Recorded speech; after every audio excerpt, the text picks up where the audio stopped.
십자가는 용서입니다. 한 번 더 고백합니다. 십자가는 용서입니다.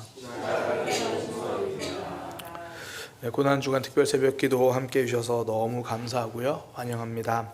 이번 특별 새벽기도 때는 가상칠언으로 말씀을 나누려고 합니다. 그러니까 예수님께서 십자가 위에서 말씀하신 7가지 말씀, 이제 이걸 줄여서 가상, 십자가 위에서 칠언 말씀하신 7가지 말씀, 그겁니다. 먼저 한번 7가지 말씀을 살펴보겠습니다. 한번 띄워주시겠어요? 첫 번째 하신 말씀이 아버지 저들을 사하여 주옵소서 자기들이 하는 것을 알지 못함이니이다. 예수님을 못 박는 이들을 향해서 예수님 그렇게 기도하신 거죠. 그리고 내가 진실로 내게 이르노니 오늘 내가 나와 함께 낙원에 있으리라, 옆에 있는 강도를 향해서 하신 말씀입니다. 그리고 여자여 보소서 아들이니이다, 보라 내 어머니니라. 이제 마리아에게, 어머니 마리아에게, 그리고 어머니 마리아를 요한에게 부탁하면서 요한에게 이렇게 말씀하신 내용이고요. 엘리 엘리 라마 사박다니, 번역하면 나의 하나님 어찌하여 나를 버리셨나이까, 철저한 고독으로 말씀하시고, 그리고 요한복음에 보면 내가 목마르다 이야기하시고, 또 다 이루었다, 그리고 제일 마지막에 아버지 내 영혼을 아버지 손에 부탁하나이다. 그러니까 십자가 위에 달려 계신 상황에서 하신 말씀이 이 7가지입니다. 이 7가지 말씀 속에는요, 우리를 향한 하나님의 사랑이 잘 담겨 있습니다. 이 7가지 말씀을 우리가 5일간 나누려고 합니다. 7가지인데 5일간이다 보니까 4번째, 5번째 말씀을 묶어서 목요일에 함께 나누고요, 6번째, 7번째 말씀 묶어서 금요일 새벽에 함께 나눌 겁니다. 이번 특별 새벽 기도 기간을 통해서 이 가상칠언 말씀 안에 담긴 하나님의 사랑, 하나님을 향한 마음을 발견하고 깨닫게 되기를 소망합니다. 오늘은 그 첫 번째 말씀입니다. 예수님은 십자가 위에서 하나님께 이렇게 기도하는 거죠. 아버지 저들을 용서해 주세요. 저 사람들은 자기들이 하는 것을 알지 못합니다. 그러니까 예수님은 자신들을 조롱하고 십자가에 못 박는 그들을 향해서 용서를 기도하고 있습니다. 예수님은 그렇게 기도하고 있는데 밑에서 사람들은 또 예수님 옷 서로 가지겠다고 제비 뽑고 있어요. 그러니까 지금 예수님을 십자가에 못 박고 있으면서도 전혀 그것이 잘못이다라고 생각하지 못하고 있어요. 우리가 생각하는 건 그거잖아요. 그럴 수 있는데 예수님이 십자가에서 저들을 용서해 주세요 그러면 내가 잘못했나? 이럴 줄 알았는데 예수님은 저들을 용서해 주세요, 그러니까 걔네들은 밑에서 옷 제비 뽑고 있고, 그러니까 전혀 스스로가 이건 잘못했다 생각하지 않아요. 그런데 예수님은 그런 그들을 향해서 용서를 기도하시죠. 이게 십자가의 마음입니다. 먼저 용서하신 하나님의 마음. 우리가 뉘우치기도 전에, 죄를 깨닫기도 전에, 그러니까 잘못했다고 찾아온 게 아니고요, 잘못했다고 말하기도 전에 이미 용서하시겠다고 말씀하시죠. 무슨 의미입니까? 용서하기로 작정하셨다는 이야기죠.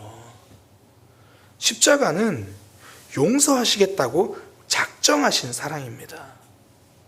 네가 어떻게 나오는지 내가 봐서 용서하겠다, 아니면 네가 앞으로 얼마나 잘하는지 보고 용서하겠다, 이게 아니고 그냥 용서를 작정하신 거죠. 우리가 여러 번 들어본 소설이죠. 장발장 나오는 그 레미제라블, 거기 나오는 미리엘 신부의 모습이 이런 거잖아요. 그러니까 장발장이 전과자라는 이유로 아무도 받아주지 않아요. 먹을 걸, 음식을 팔지도 않아요. 그때 미리엘 신부는 장발장을 받아주죠. 따뜻한 식사를 대접합니다. 그리고 잠자리를 마련해줘요. 그런데 장발장은 자신에게 식사 대접해줄 때 꺼냈던 그 은 쟁반을 가지고, 그 그릇을 가지고 훔쳐서 도망가잖아요. 그러다가 잡혀요. 잡혀서 경찰이랑 같이 오니까 그때 미리엘 신부가 하는 말, 아니 은초대까지 드렸는데 왜 안 가져가셨습니까?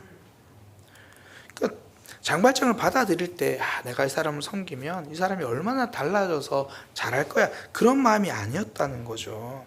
그냥 사랑하기로 작정했으니까. 그러니까 그 다음 잘못까지 품어주잖아요. 용서하기로 작정하신 하나님은 또 넘어지는 우리도 받아주십니다. 앞으로 넘어질 모습까지 받아주십니다. 그러니 성도에게 매일의 삶은 기회죠. 다시 일어설 수 있습니다. 어리석은 신앙생활의 모습 중에 하나가 내 모습에 집착하는 거예요. 내가 이런 모습이니까 하나님께 갈 수 없어. 내가 또 잘못했으니까 나는 안 될 거야. 그렇게 죽어버린 사람이 가룟 유다잖아요. 예수님을 팔았다고 혼자서 자책하고 이건 용서받을 수 없다고 생각하고 결국 스스로 목숨을 끊습니다. 믿음 생활은요, 내가 거룩해서 잘해나가는 것이 아닙니다. 용서를 작정하신 하나님을 의지하며 다시 일어서는 거죠. 우리가 한 주간 불순종하고 또 미움 속에 살아도 우리가 예배에 나오는 이유가 있잖아요. 하나님이 예배로 부르신 이유가 있잖아요. 이미 용서하신 하나님, 얼른 그 하나님 품으로 와서 회복하라는 거죠. 하나님 품으로 와서 빨리 씻고 회복하라는 겁니다. 그래야 하나님이 우리를 누르실 때 우리가 잘 반응할 수 있는 거죠. 빨리 씻어야. 지금 예수님을 못 박은 이들, 그 밑에서 지금 예수님 옷 제비 뽑고 있는 이들, 만약에요, 제자들이 부활의 예수님 만나고 이 사람들에게도 복음을 전하고 또 복음이 이 사람들 귀에까지 들려져서 받아들인 거예요. 아, 그렇구나. 내가 못 박은 분이 하나님의 아들이구나. 그러면서 만약에 내가 염치가 있지. 내가 무슨 낯으로 내가 예수님을 믿겠나. 야, 난 그 밑에서 예수님 옷 제비 뽑고 내가 그러고 있었는데 나는 안 될 거야. 이러고 있다면 얼마나 어리석은 모습입니까? 만약에 그들이 그렇게 말하면서 예수님께 나아오지 못한다면 예수님은 그들에게 못 박혔을 때보다 더 아파하셨을 겁니다. 이미 용서하기로 작정하신 하나님, 그 덕분에 넘어져도 또 우리는 일어설 수 있는 거죠. 이게 집 나간 둘째 아들을 기다리는 아버지의 마음이 이랬잖아요. 아버지는 그 둘째 아들을 언제 용서하셨습니까? 뉘우치고 돌아오셨을 때가 아니죠. 집 떠나는 그 순간부터 이미 용서하셨습니다. 그러니 날마다 밖에서 기다리시잖아요. 지금도 하나님은 우리를 날마다 그렇게 부르고 기다리고 안아주십니다. 하나님은 우리의 죄의 크기로 우리를 보지 않으세요. 하나님의 사랑의 크기로 우리를 보십니다. 어떤 죄 가운데 있으십니까? 얼마나 반복적으로 그 죄 안에서 허우적대고 계십니까? 그것이 얼마나 크든지 하나님의 사랑보다는 크지 않습니다. 그러니 성도는 하나님께 다시 나아갈 수 있죠. 다시 일어설 수 있습니다. 하나님은 우리가 어제까지 얼마나 악했는가 그거 보지 않으십니다. 오늘 어떤 모습으로 일어설 것인가, 어떤 모습으로 다시 시작할 것인가 그거 보시죠. 그러니 성도에게는 날마다 새날입니다. 성도는 사단은 과거를 물고 늘어지죠. 너 어제 잘못했잖아. 너 저 사람과의 관계에서 이렇게 했잖아. 이건 사단의 방식이에요. 하나님은 새로운 삶으로 초청하십니다. 이전 것은 지나갔으니 보라 새 것이 되었도다. 이미 용서를 작정하신 하나님, 우리가 오늘부터 새롭게 믿음 생활하기를 기대하시는 거죠. 십자가는 용서입니다. 그것도 먼저 용서를 작정하신 그냥 용서입니다. 그래서 우리는 오늘 다시 일어날 수 있고요. 성도에겐 날마다 새 날로 시작할 수 있습니다. 또 하나 이 예수님의 말씀을 통해서 발견할 수 있는 것은요, 하나님의 마음은 단순히 용서하겠다 이걸 넘어서 새로운 삶을 주시겠다는 거예요. 예수님은 저 사람들의 삶을, 그들의 삶을 무지다 이렇게 말씀하십니다. 알지 못해서 죄를 범하고 있다. 사실 이건 사람들의 실존이거든요. 지나가는 사람들 딱 붙잡고 정말 사랑하는 마음으로 당신은 죄인입니다 알려주면요, 화부터 냅니다. 내가 왜 죄인인가? 이것이 사람들의 정상적인 반응입니다. 사람들은 하나님과 멀어져 있는 것, 이것을 죄라는 것을 몰라요. 신앙생활도 그렇습니다. 처음 신앙생활을 시작할 때는요, 내 모습이 얼마나 죄인인지 잘 모릅니다. 그런데 신앙생활 하면 할수록 발견하는 것이 나의 죄입니다. 어떤 분이 그런 이야기를 나누어 주시더라고요. 이전에는 하나님께 기도하면 전부 주구장창 주변 사람들, 가족들의 잘못만 나열했대요. 하나님, 가족들의 이런 모습, 저런 모습 때문에 저 너무 힘들어요. 그래서 한참 그렇게 힘들다고 하나님 저 도와주세요, 변화시켜 주세요, 이 힘든 마음 위로해 주세요, 그렇게 한참 기도했는데 하나님이 기도하고 있는 중에 내가 가족에게 얼마나 잘못하고 있는지를 하나님께서 주시더라는 거죠. 그러니까 그동안 몰랐던 내 모습을 보게 하시는 거죠. 이전에는 죄인지 몰랐어요. 몰라서 나의 죄는 안 보이고 너의 죄만 보였는데, 그러니까 세상에서 제일 억울한 사람이 나죠. 제일 힘든 사람이 나예요. 그런데 믿음 생활을 하면 할수록 내 죄가 보인다는 거예요. 죄인지 모르고 했던 말이 미움이라는 것을 알게 되고, 죄인지 모르고 나만 당당했던 삶이 한없이 부끄러운 삶이라는 것을 알게 되고, 그전에는 죄인지 모르고 예수님을 찔렀는데 이제 말씀을 통해서 그것이 죄라는 것을 알아갑니다. 그래서 성경은 하나님의 선물입니다. 내 모습을 알려주시죠. 내 모습을 보여주십니다. 그러니까 저 사람이 한참 밉다가도 말씀이 내 안에 들어오면 저 사람 미워할 겨를 없이 내 모습이 보이잖아요. 하나님은 왜 그 모습을 보여주십니까? 죄를 알려주셔서 판결하시려는 게 아닙니다. 이미 용서하기로 작정하신 분이잖아요. 그러니 죄를 알려주시는 이유는 틀렸다라고 말씀하시려는 게 아니라 이제 새로운 삶으로 초대하시는 거죠. 그러니까 요나가 니느웨에 그렇게 가기 싫어했잖아요. 하나님이 니느웨에다가 멸망을 선포하라고 말씀하셨거든요. 그러면 요나는 룰루랄라 가야 돼요. 내가 싫어하던 아수르 하나님이 멸망을 선포하라고 하네요. 기쁘게 가자. 그럴 만도 한데 안 간대요. 왜요? 하나님이 멸망을 선포하라고 한 이유를 본인은 알거든요. 죄를 지었으니까 멸망이야, 너희 끝이야, 그런 의미가 아니라 멸망이라는 그 선포를 통해서 돌이키면 용서해 주시려는 하나님의 마음을 요나는 알았어요. 실제로 가서 요나가 40일 지나면 이 성이 무너질 거다 이렇게 이야기하니까, 그 말을 듣고 니느웨가 회개하니까 하나님이 용서하시죠. 죄를 깨닫게 하시는 것은 지적하시려는 것이 아니라 새로운 길로 초대하시려는 거죠. 잘못된 길이 틀린지도 모르고 갑니다. 그때 누군가 말하는 거예요. 그 길은 틀렸어. 이건 지적하기 위함이 아니라 바른 길이 있다는 것을 알려주려는 거죠. 내비게이션도요, 운전자가 틀린 길로 가면 틀렸다고 말하지 않습니다. 경로를 재탐색해서 바른 길을 알려줍니다.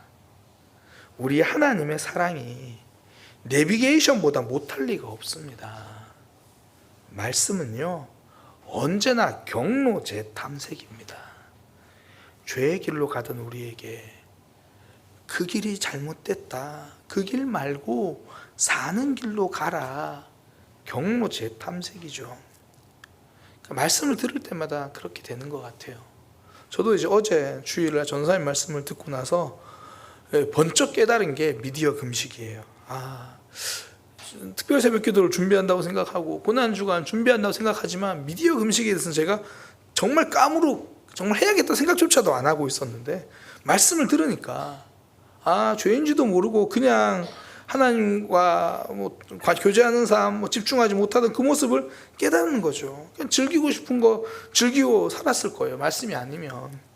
근데 말씀 듣고 보니까 고난주간만큼은 그러지 말아야겠다 생각이 드는 거죠. 다짐하고 결심하는 거예요. 쉽지 않을 테니까 기도해 주시기 바랍니다. 당장 어제 저녁부터 휴대폰을 안 보려고 하니까 심심해서 뭘 해야 될지를 모르겠더라고요. 이 정말 어렵다는 걸 깨닫습니다. 말씀을 통해서 발견하는 거예요. 예수님은 죄인지도 모르고 행하는 그들을 향해서 기도하십니다. 그리고 기도만으로 끝내지 않으시죠.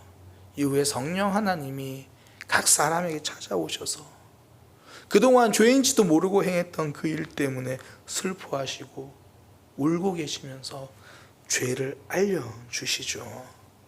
더 이상 예수님을 찌르지 않도록, 더 이상 못 모르고 하나님을 속상하게 하지 않도록. 고대 그리스의 유명한 비극 중에 오이디푸스 왕이라는 그런 비극 내용이 있습니다. 이 고린도에서 자란 오이디푸스라는 사람이 길을 가다가 어느 좁은 길목에서 마주오는 사람과 분쟁이 일어나요. 그러니까 서로 먼저 가겠다고 그러다가 싸움이 일어나서 그 마주온 사람을 죽이게 됩니다. 오이디푸스가. 그런데 알고 보니 그 사람이 자기 친아버지였던 거예요. 그러니까 이 이야기는 원래 이제 오이디푸스의 아버지가 왕이었는데 자신에게서 태어난 아들이 자기를 죽이게 될 거라는 신탁을 듣고 그 태어난 그 아들을 이제 죽이라고 하인을 시켜서 이야기를 해요. 근데 하인이 그 갓난쟁이를 죽일 수가 없어서 어쨌든 살려보냈는데 그 어쩌다가 고린도까지 가서 오이디푸스가 자라게 되는 겁니다. 그래서 이제 오이디푸스가 고린도에 있다가 거기서 신탁을 받아요. 자기가 아버지를 죽이게 될 거라는 거죠. 그러니까 본인 생각에 지금 부모님이 계신 이 고린도에 있으면 안 되겠다. 본인은 지금 있는 부모님이 친부모님이라 생각하고 여기 있으면 안 되겠다. 그리고 길을 가다가 만난 사람을 죽였는데 그 사람이 자기 친아버지예요. 자신의 아버지인지도 모르고 죽인 것. 얼마나 슬픕니까? 그런데 오늘 본문이 딱 그 이야기잖아요. 자신들을 창조한 하나님, 그 하나님의 아들 예수님을 못 박는 게 죄인지도 모르고 그렇게 못 박고 있어요. 근데 우리들의 삶 역시 그럴 때가 참 많잖아요. 근데 말씀을 들으면서 알게 되죠. 말씀이 없을 때는 너만 보이다가 말씀이 들어오면 바로 내가 그랬구나 깨닫는 거죠. 그래서 너를 보던 삶이 나를 보기 시작하는 거, 이게 성숙이죠. 이게 말씀으로 채워지는 삶이죠. 어제 전사님 말씀 중에 예수님을 환영하던 그들이 결국 예수님을 못 받게 된다라는 이야기를 하셨잖아요. 당장 주일에 그 말씀 듣고 어떤 분이 그런 얘기 하시더라고요. 그게 바로 제 모습입니다. 말씀을 통해 내 죄가 보이는 거죠. 내가 깨달아집니다. 하나님은 단순히 죄를 용서해 주시는 소극적인 사랑만 하시는 분이 아닙니다. 이제는 죄에서 떠날 수 있도록 죄가 무엇인지를 알려주십니다. 새로운 삶을 살아갈 수 있도록 해주시는 거죠. 오늘 특별 새벽기도 첫날 예수님이 십자가에 사신 말씀, 아버지 저들을 용서하여 주옵소서, 자기들이 하는 것을 알지 못합니다. 이 말씀 통해서 우리가 깨닫는 것, 용서를 작정하신 하나님, 또한 이제는 알지 못해서 죄를 범했다면 말씀을 통해서 다시 한번 깨닫게 해주셔서 새로운 삶으로 초청하신 그 하나님 붙들고 살아가는 저와 여러분이 되기를 소망합니다. 이 시간 함께 찬양하겠습니다.